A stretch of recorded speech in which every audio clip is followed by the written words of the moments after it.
Alrighty there, I'm going to be calling myself Adlib because I'm just going to be making up a lot of this and see how it all goes.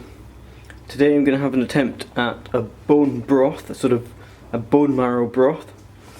So at the centre of the bone here, going to bake it in the oven. That's going to hopefully melt along with a lot of the fat on the outside, and then we can try and make a stock out of that, get some veg and various other bits into that. It's a nutrient dense, sort of having a little go at the sort of paleo idea of using the saturated fat as calories, and this is amazing, really good for you because obviously it's the stem cells, so there's lots of energy in there. If they would be making all the little cells that the cow would have had if it was going to stay alive, which it didn't. So yeah, I'm just going to work this in the oven about half an hour. An hour. And we'll come back to that and get on with the rest of it. Okay, that's been a little while now. So you can see this is all nice and melty now. That's the bone marrow there. It's probably the biggest looking one there. And there's little bits here. These two look quite nice. Tiny amount here. And a really small amount just there. As you can see, all the fat's sort of coming off the side there. You can see it all in here. So I'm just getting a big pot here, just getting that up to temperature, and then all of that's going to go in, all the fat, all the bones. Going to cook that slowly for hours, just try and reduce that down. That'll be the stock, but I'm going to add a few other bits. I'll throw in maybe some leek and a tiny bit of veggie salt we got over here in Oz at the moment. Normally use bouillon back in the UK, but just get that a bit of flavour. Maybe throw in some other veg later on, and or maybe even when it's actually ready I'll just fry a load of veg and use the stock, ladle the stock on as a sort of like this nice sort of fatty nutrient broth to go with all the healthy yummy goodness. That's it. The idea with the paleo, you're really just reducing grains, reducing carbs, using the fat as the calories. Now I'm not really strictly that, I'm just sort of experimenting with reducing wheat, because personally I think I'm finding wheat it's in everything, you know. What you start having wheat for breakfast, for lunch, for dinner, you're relying on calories from one species. And what's it they say? Have a varied diet. So what I'm finding is really interesting is the more you reduce the wheat, the more other things you start to eat, and it starts to mix it up, gets a lot more interesting. Just have to hope that it's fairly accurate with this. The fat, we will see. Go to YouTube, Fathead the follow-up, have a deco at that. It covers it briefly. My hope is to obtain some of the books that reference in that, Good Food, Bad Food and so on. Try and read some of the actual research, the science behind it, rather than just a YouTube video, that would be good. So we will see. I'll show you this in a wee bit. Cool. So there we go. Just added the bones. Just simmering a wee bit there. You can see there's quite a bit of sort of fat. So that will probably be the bone marrow as well. Don't really know how you can tell the difference personally. It's quite a nice creamy flavour, but again, so is the fat. So that's great. Thought about it, found some rosemary, so I'll throw in a wee bit of rosemary, probably some onion and leek, and a few other bits and pieces. Wicked. Will do. Okay, so rosemary, garlic, leek, a wee bit of veggie salt, and I'm just gonna leave that for a long time. Me love you long time.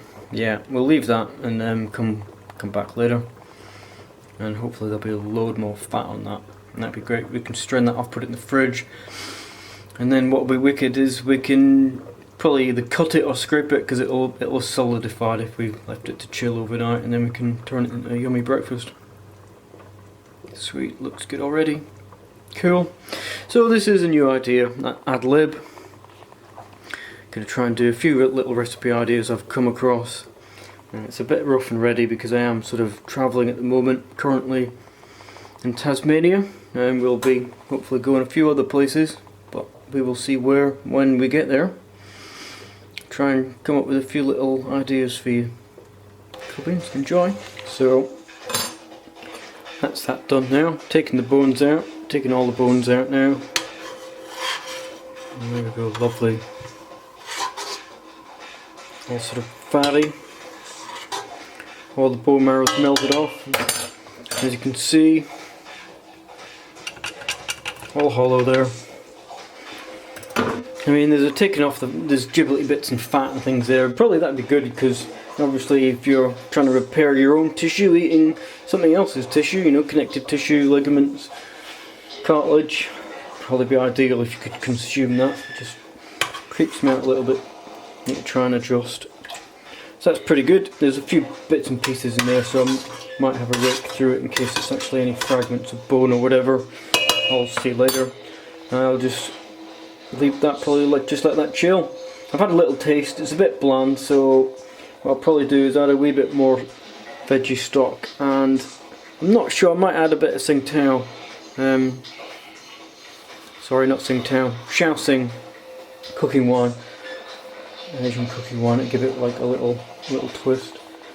Because the bonus with these the marrow bones, in the UK, you go to your local butcher. Sometimes they're free because people give them to the dog, or sometimes it might be like a donation, or if you buy something else, if you get some bacon or some sausages off the butcher, they don't mind you having the marrow bones for nothing because most people don't use them. However, this is good shit, nutrient dense broth. So I'll show you when I make breakfast what the end product is. Cool. I just saw this just quickly. I just strained all the bits of sort of dried rosemary and chunks of bone and things out. I just thought, have a quick look at that. That's of interest. So you can see thick layer there, fat, and the sort of awesome sort of texture there of the broth. Cool, so wicked. Rightio, so brekkie. This is going to be breakfast.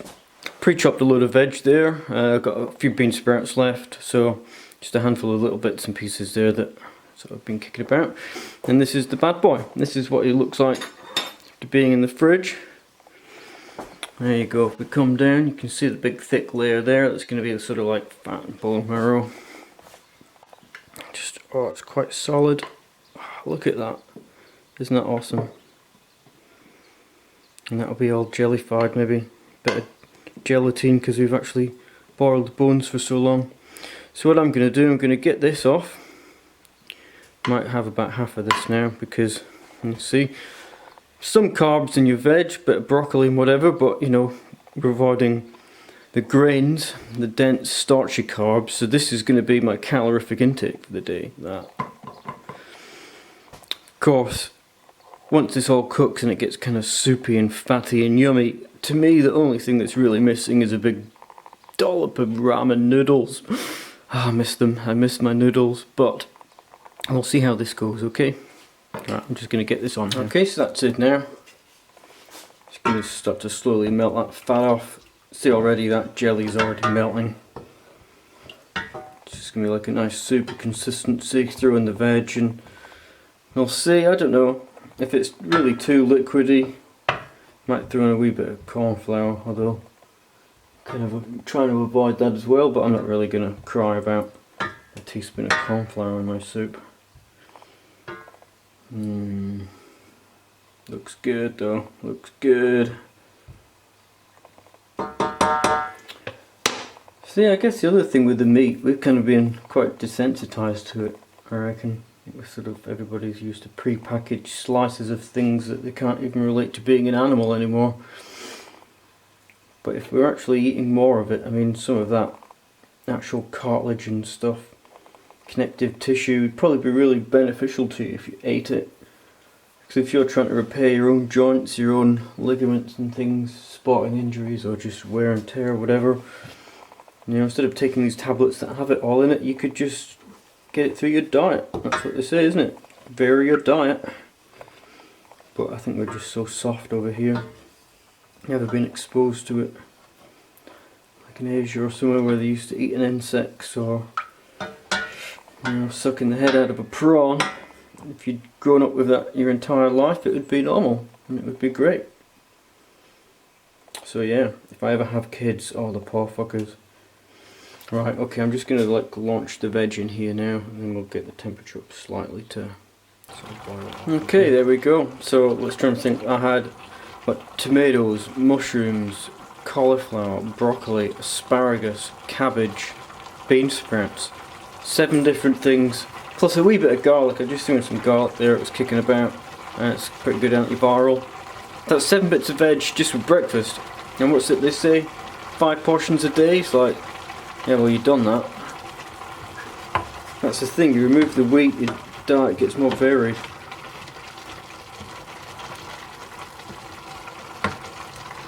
Yum yum yum.